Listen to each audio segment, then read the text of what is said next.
스마일 에이징 해보자. 건강 관리라든가 사회생활을 좀 더 왕성하게 할 수 있도록 여러 가지 보완적인 제도나 장치를 한다든가 나이가 들더라도 웃으면서 즐겁게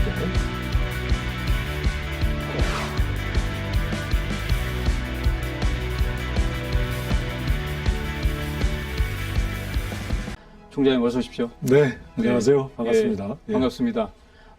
시청자분들께서는 정치인 임태희로 더 많이 알고 계실 텐데 이 자리에는 지금 교육자, 총장 임태희로 나오셨습니다. 네네. 예, 지금 총장이 되신 지 얼마나 되셨습니까? 네, 지금 3년 5개월 됐습니다. 네. 그래서 4년이 임기라 이제 7개월 정도 남겨놓고 있습니다.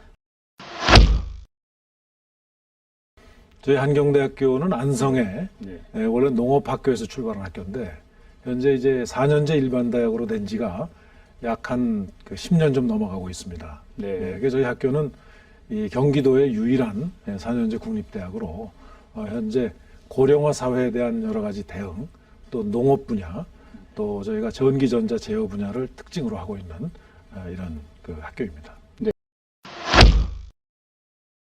지금 복지대학은 이제 이제 전문대학, 국립전문대학입니다. 지금 3년제인데, 이 전체 학생의 약 한 30% 이상이 장애 학생으로 좀 구성이 되어 있습니다. 그렇군요. 그래서 저희가 이제 정상을 기준으로 했을 때 아무래도 고령이 되면 그 최고의 역량보다는 조금 밑돌지 않겠습니까? 그 다음에 이제 뭐 장애의 경우에는 거의 어떤 부분에서는 아주 불편함을 겪을 정도로 어려운 그 역량이고, 그래서 그 부분을 어떻게 하면 정상 생활이 가능하도록 이렇게 여러 가지 뭐 기술적으로 또 생활의 여러 가지 뭐 이 활동의 관계성, 편의성이나 이런 측면에서의 그 연구를 한다는 측면에서 일맥상통하죠.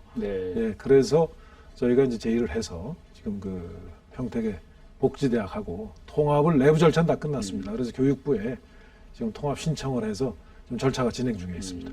복지대학교는 말씀 들어보니까 일종의 특성화 대학인데 그렇습니다. 이렇게 합쳐지면은 시너지가 그렇죠. 예상이 되네요. 특히 이제 우리가 그 장애 학생들이 와서 공부할 수 있는 시설이 충분히 갖춰져 있거든요. 그런데 전문대학 과정으로 돼 있기 때문에 정말 제대로 된 고등교육을 받고자 하는 장애우들이 학생들이 사실은 더 멀리 지방에 있는 그 장애 전문 사립대학으로 가고 해서 저희가 교육부에 이거는 우리 한경대학이 가까이에 있는 복지대학하고 해서 그 국립대학으로서 장애에 대한 고등교육 강화에 책임을 다하겠다. 이렇게 해서 통합에 좀 이르게 되었습니다. 우리나라의 이제 그 고령화의 문제, 심각성부터 좀 짚고 가죠. 이게 뭐 어느 정도라고 보시는 건가요? 고령화의 문제는 사실은 상당히 오래됐어요. 오래됐고 지금 이미 나타나고 있고 가령 일가정을 보면 저희는 그 형제가 5입니다. 그 5 형제가 부모님 2분을 이제 모시죠. 지금은 이제 어머님만 생존해 계십니다. 그런데 제 가령 자녀들은 전 딸이 2이 있는데 저희 다음 세대를 생각해 보면 저희 다음 세대는 사실 대체로 2자녀거든요. 그 2자녀가 2 부모를 이제 모셔야 된단 말이죠.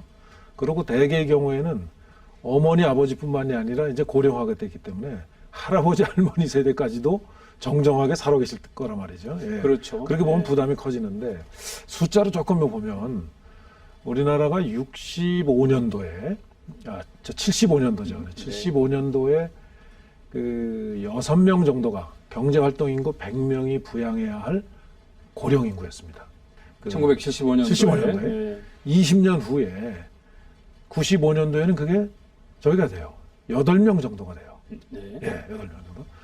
95년에서 2015년에 17명이 돼요. 그게. 2015년에? 거의 한 2배 이상 커지죠. 근데 20년 후인 2045년에는 그게 49명 정도로 될 걸로 지금 추정하고 있습니다. 와, 거의 절반이네요. 그렇습니다. 경제활동 인구의 그렇죠. 절반. 지금 현재 기준으로 보면 아마 17명 좀 넘는 20명 내외일 걸로 보는데 불과 앞으로 10년 남짓 후에는 지금보다 2배 이상의 똑같은 경제활동을 해서 2배 이상의 부양 인구가 생긴다고 생각하면 정말 재앙이고 끔찍한 얘기지. 흔히 이제 이렇게 설명드릴 수 있죠. 지금 대부분의 가정에 아마 거의 고령 부모님을 모시고 계실 겁니다. 저도 어머니가 99세시니까. 예. 그러면 사실 직장 생활을 거의 지금은 하기 때문에 뭐 네. 부부가 다 그렇죠. 직장 생활하는 네. 경우가 많기 때문에 그 돌봐드릴 수가 없어서 대개 이제 뭐 요양원 또는 안 좋으신 분들은 요양병원으로 가시는데 사실은 조금만 미리미리 대응해서 가령 뭐 근력이 좀 떨어진다든가 하면 근력을 보충을 하고 네.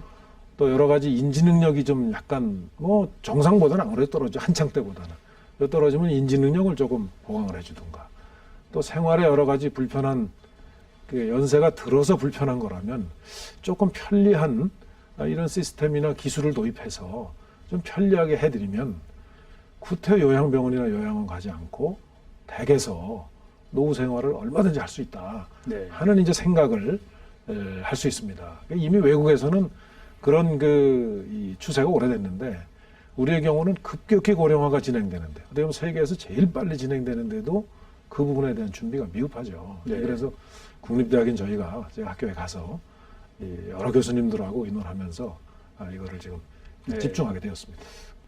과거 행정부에서 고용노동부 장관도 하셨고 네, 네, 네. 또 지금 이제 대학에서 예. 물론 학교 전체 뭐 운영을 하시면서 이제 이 분야에 지금 특화시키고 있는데 그 맥락을 같이 하는 것 같아요. 그렇습니다. 네. 네, 그렇습니다. 네. 이게 고용노동부에 있을 때 제가 장관을 할 때 일입니다. 이제 네. 2009년 일이죠. 그때 제가 법을 한번 챙겨봤습니다. 고령자에 대해서 어떤 좀 대책을 하고 있는가. 네. 예. 근데 그때는 이 55세 이상을 만 55세 이상을 고령자 취업에 관한 지원 법률의 대상으로 했어요. 그래서 제가 그 당시에 55세였습니다. 그래서 제가 우리 직원들한테 55세부터 고령자로 취급하면 이 나라가 어떻게 되겠냐. 그렇죠. 이게 좀 잘못된 것 같다. 하고 그때 이거를 이제 연령을 좀 뒤로 늦춘 그런 작업을 했는데 지금은 유엔에서 얼마 전에 발표한 거에도 65세까지 청년이죠. 그죠? 네. 66세부터 80세까지가 이제 중년으로 치는데 저는 개인적으로 뭐 아직 저도 좀 활동을 이렇게 하고 있으니까 저희 세대, 그것도 지금 은퇴하고 있는 베이비 부모 세대는 본인들이 정말 일부러 피하는 게 아니라면 원한다면 앞으로 한 10여 년은 그 이상은 더 일을 해야 활동할 수 있다. 활동도 할 수도 네. 있고 네. 또 충분히 할 역량도 있고 할 수도 있다. 네. 그런 여건을 한번 만들어보자 네. 하는 취지에서 에이징 테크놀로지가 기여할 것으로 이렇게 생각합니다. 기본적으로 네. 이제 우선 가장 문제가 되는 게 이제 가장 한참 때 활동할 때는 건강이 떨어지지 않습니까? 네. 그건 뭐 자연스러운 현상이죠. 어떻게 하면 건강한 생활을 오래 하느냐. 그게 크게 이제 에이징 테크놀로지는 건강 생활, 헬스케어에 관한 부분이 한 영역이 있고, 네. 그 다음에는 이제 또 건강하고 직접 관련은 아니지만, 물론 뭐 건강에다 연유하는 거지만 인지 능력도 떨어지고, 또 여러 면에서 보면은 우리가 약해질 수 있는 그런 근력이나 이런 것들은 건강과 건강하지만 근력은 약해지는 거니까 네. 이제 기능적으로 이제 많이 떨어지고 또 어떻게 보면은 이제 여러 가지 동작이 뭐 복잡하다거나 그러면은 아무래도 그거는 고령자가 되면 떨어지거든요. 그러니까 그런 약화되는 그런 기능들을 좀 그래서 네. 불편해지는 거를 이제 예방하는 편의성 제고에 관한 여러 가지 기술. 네. 이제 또 하나 아무래도 사회적으로 뭐 네트워크도 이제 좀 달라지고 또 활동성도 좀 제한을 받고 하기 때문에 이제 사회생활에서 여러 가지 또 적응이 필요한 게 더 많죠. 뭐 예를 들면 아주 최첨단 금융이나 이런 쪽으로 넘어가니까 가령 이제 연세가 드신 분들은 그런 기기들을 충분히 따라가지 못해서 생기는 근력 활동 문제뿐 아니라 그렇죠. 네. 사회생활에 있어서의 활동 일종의 사회 트렌드를 네. 과학기술의 트렌드를 따라가지 못하는 데서 생기는 여러 가지 애로사항들을 우리가 해결해 주는 것도 광범위하게 에이징 테크놀로지의 영역으로 이렇게 네. 정의를 하고 그렇게 지금 저희들도 연구를 하고 있습니다. 그러니까 웰 에이징 테크의 키워드 네. 핵심 내용이 이제 웰 에이징인데 그거를 이제 설명을 구태- 하자면 그렇죠. 노화를 긍정적으로 잘 수용해서 그렇습니다. 예. 삶의 질을 향상시키자. 이게 이제 웰레이즘. 그렇습니다. 그래서 예. 이 제가 저희 학교에서 만든 용어인데 정말 이 스마일 에이징 해보자 이거죠. 스마일 에이징. 예. 그러니까 우리가 지금은 이 나이가 들어간다는 게 굉장히 좀 그 우울한 얘기죠, 사실은. 예. 그렇지만 우리가 이런 그 건강 관리라든가 이제 건강이라든가 또 편의성을 제고한다든가 사회생활을 좀 더 왕성하게 할 수 있도록 여러 가지 그 네. 보완적인 제도나 장치를 한다든가 이렇게 하게 되면은 사실은 그 이 나이가 들더라도 얼마든지 정말 네. 웃으면서 즐겁게 스마일 에이징 할 수 있다. 됩니다. 지금 선진국들은 예. 워낙 그 고령 사회로 진입하는데 아주 오래 걸렸죠. 뭐 영국이나 미국 이런 데는 적어도 7, 80년, 한 100여 년 가까이 이렇게 걸려서 있기 때문에 자연스럽게 그냥 여러 세대를 지나면서 적응이 돼 버렸죠. 네. 예, 그렇기 때문에 크게 그렇게 고령화 사회 문제가 아주 심각한 국가 사회적 문제는 아닙니다. 예, 물론 뭐 그것도 부담은 되지만, 근데 비교적 그 국가 운영에 부담이 될 정도, 국가에 부담이 될 정도가 이제 일본이 그 고령 사회로 일찍 진입하면서 주로 근데 일본은 여러 가지 그 노인들이 쓰기 위한 그 용품들, 네. 그러니까 노인용품 시장 중심으로 일본은 굉장히 발전을 했어요.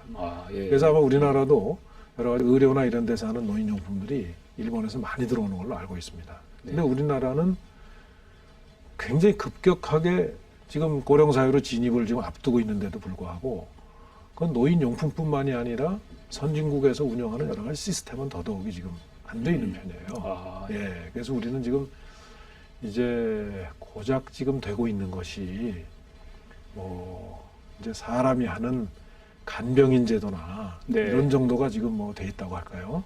그 다음에 뭐 일부 이제 수입이 없으니까 뭐 지하철 무임승차하게 한다든가 이런 정도만 돼 있지. 기술로서는 그렇죠. 뭐 그분들을 아직은 좀, 어떻게 더 예. 활동하게 하고 그분들이 이런 점만 보완이 되면 이분들도 충분히 활동할 수 있는 역량이 다 충분한데 그런 데서에 이분들을 좀 더 그 활동하게 하는 이런 부분에서 연구는 아직 제도적으로도 그렇고 아주 미흡합니다. 사실 코로나 시대 K 방역이 좀, 예, 좀 평가를 받았는데, 그렇죠. 말씀 들어보니까 K 에이징 테크가 필요한 것 같습니다. 이거는 아주 필요합니다. 예. 아주 이게 기회가 있다고 보는 게요. 예. 우리가 이제 베이비 부모 세대가 이제 은퇴하기 시작하지 않습니까? 앞으로 10년 동안에 그 아까 말씀드린 대로 그 한 50여 명 가까이 네. 이제 그 부양 가족이 늘어난다는 게 이제 부양 인구가 경제활동 인구 100명이 그렇죠. 예. 그게 늘어난다는 거는 바로 그 베이비 부모 세대가 이제 고령 사회로 네. 고령화 단계로 빠르게 지금 고령 가고 인구로 있는 진입한다는 예. 뜻인데 그분들의 사실은 보면은 굉장히 경제적으로도 격차는 있습니다만은 그래도 우리 사회가 고도 성장기를 네. 사회생활을 해온 그 세대이기 때문에 그래도 경제력이 있는 세대입니다. 네. 그래서 그 경제력이 있는 세대가 은퇴하는 거를 그냥 그 경제력으로 노후 생활이나 이렇게 할 게 아니라 지내면서만 네. 하게 되면 저는 국가 경제의 활력은 네. 대단히 떨어질 것이다. 젊은이의 일자리 만드는 건 물론이고 이렇게 봅니다. 그래서 그 부분을 어떻게 하면은 투자로 이어지게 되고 또 그 부분이 이분들이 좀 더 활동하게끔 하는데 그래서 뭐 생산 가능 인구가 우리가 학문적으로는 65세지만 75세, 80세까지도 네. 경제 활동할 수 있게 만약에 우리가 구조를 바꿔줄 수 있다면 이거야말로 전 인류 사회에 기여하는 게 크다고 봅니다. 이제 그러면 우리가 고령화 사회로 들어갈 만한 지금 저 연도가 2020 지금 한 6년 정도에서 예. 우리보다 한 10년 정도 뒤에 중국이 네. 이 초고령 사회로 진입을 할 것으로 지금 현재로서는 예상이 돼요. 그러면은 우리가 먼저 이 준비하면서 주변 국가에 대해서도 뭐 시장으로서가 아니라 정말 그 인류 어떤 그 미래에 공헌하는 기술로서 또 시장성도 있고 뭐 수출 산업으로 그렇죠. 가능하겠네요. 예, 정말 어떻게 보면 예. 이거는 그 정말 그 일석 국가적 책임이 아니라 세계적 일입니다. 예, 어떤 그 정말 중견 국가로서의 책임을 다하는 저는 영역으로 발전시킬 수 있다고 확신합니다. 네. 지금 그 국가적 과제로 예. 고령화 문제는 기본적으로 저출산 문제하고 연계가 돼 있습니다. 아니 출산율이 그렇죠. 높아서 젊은 인구가 늘어나면 고령화 문제가 사실 그렇게 심각하지 않을 거예요. 근데 지금 문제는 우리는 고령화도 급격히 진행되는데 세계에서 거의 OECD 국가 중에 출산율이 거의 제일 낮을 정도로 저출산 국가라는데 문제의 심각성이 있습니다. 저는 이 저출산 문제 해결은 아마 우리 국가가 지금 그 당면하고 있는 가장 사실 중요하고도 시급한 문제라고 생각합니다. 네. 그렇기 때문에 이게 이제 지도자가 또 정치권이 깊이 관심을 가져야 될 이슈라는 네. 거죠.